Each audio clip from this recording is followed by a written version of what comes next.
ko ng tanglad, kamong malunggay, talbos ng kamuti, at saka logbate dyan.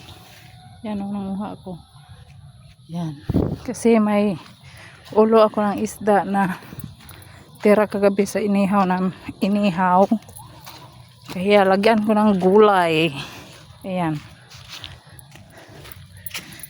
Pumunta ako sa aming kubo kasi nagpailaw, guys. Ayan o.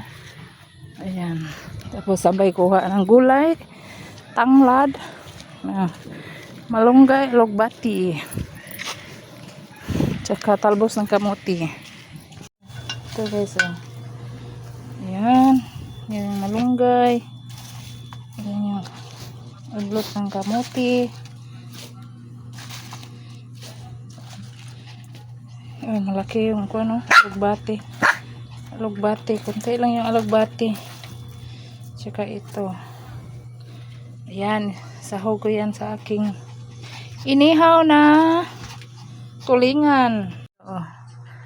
Yan, hinugasan ko na yan. Hinugasan ko na din tong malunggay. Tsaka ito. Alugbati at tsaka talbos ng kamote. Yan. Guys.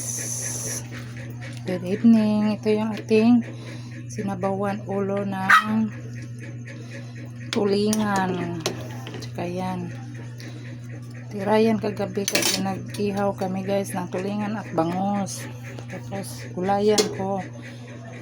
Lagyan ko ng alugbati at dahon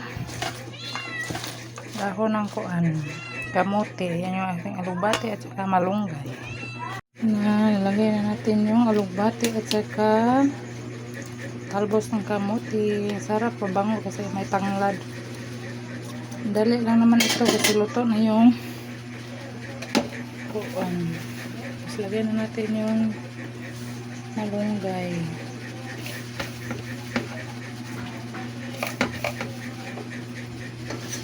Yan, simpleng ulam, guys, para may sabaw. Ito yung ulam namin ngayong gabi. Ayan, inihaw na tulingan.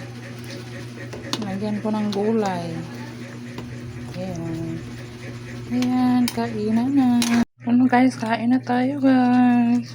Ayan, kainin ko. Sarap ng sabaw.